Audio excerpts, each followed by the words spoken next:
खिनमिया के डाल मैया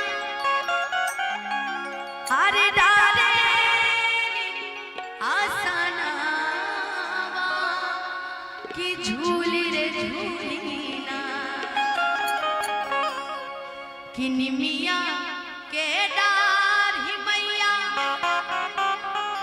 डाले आसनावा की झूली रे झूलीना की झूली रे झूली। लेकिन जब भजन करते हैं ना तो भजन ऐसे नहीं मजा आता, भजन में ताली बजनी बहुत जरूरी है। तो मैं एक बार चाहूंगी कि मेरी आप सभी से रिक्वेस्ट है कि चारों तरफ से एक बार दोनों अपने जरा सुंदर सुंदर दोनों हाथ एक बार। अरे हमारे मुन्ना भैया उपस्थित है, वाह कितना दिल से आपके लिए गाना तैयार करके आए, आपको सुनाएंगे। जरा चारों तरफ से एक बार जरा दोनों हाथ उठा के सीधा सीधा एक बार दोनों हाथ सीधा सीधा कि मैया मोरी गावेली पिया ओ की झूली रे झूली, कि मैया मोरी गावेली पिया ओ की झूली रे झूली ना। निमिया के डाल मैया डालेली आसना बाकी झूली रे झूली ना। निमिया के डाल मैया मोरी डालेली आसना बाकी झूली रे झूली हो की झूली रे झूली।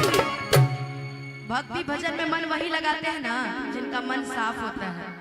और सर आप लोग ऐसे बैठे हैं खाली, उनकी तरफ लाइट कीजिए, लाइट उनकी तरफ कीजिए, लाइट उनकी तरफ कीजिए, उनकी तरफ कीजिए लाइट, सारी लाइट उनकी तरफ कीजिए, कीजिए जल्दी उनकी तरफ, पीछे पब्लिक की तरफ करिए। अरे अभी हुआ था, मैंने देखा अभी सबको। हाँ तो कीजिए, एगो लाइट कीजिए, जो भी एगो कीजिए।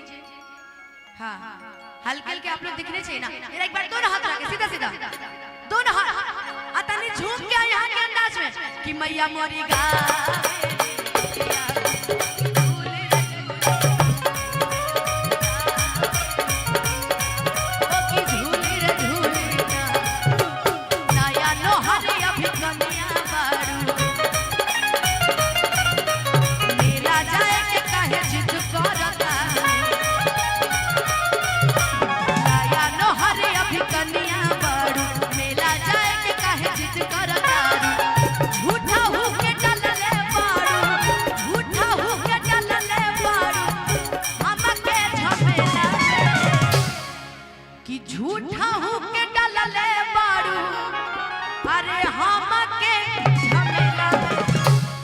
धनिया कहाँ के मेला में हेरा जबू, कहाँ के मुरलीगंज के मेला में। के जान तक मुरलीगंज के मेला है, मुरलीगंज के मेला में हो तनी चार तरफ से दोनों हाथ उठा के का कि धनिया हेरा जई मुरलीगंज के मेला, धनिया हेरा मुरलीगंज के कि मैया मोरी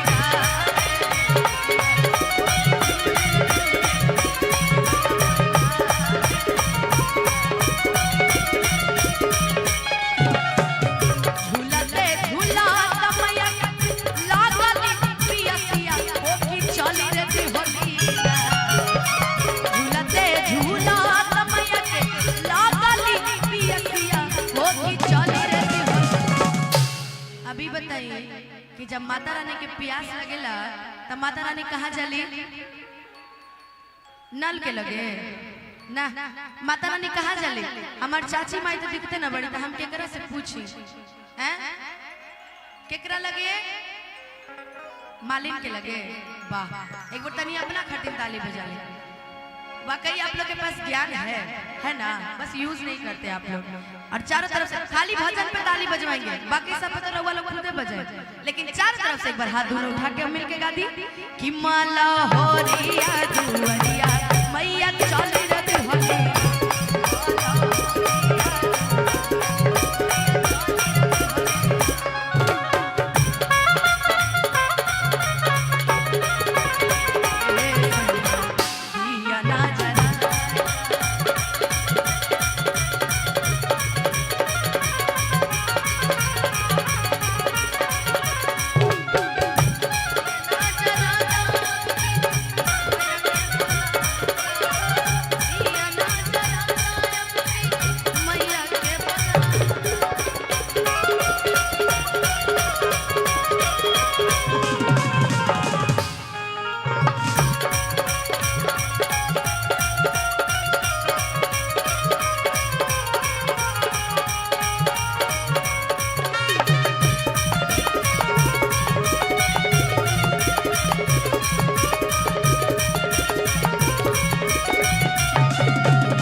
बोल दीजिए सच्चे दरबार की। अब बोलिए छठी मैया की।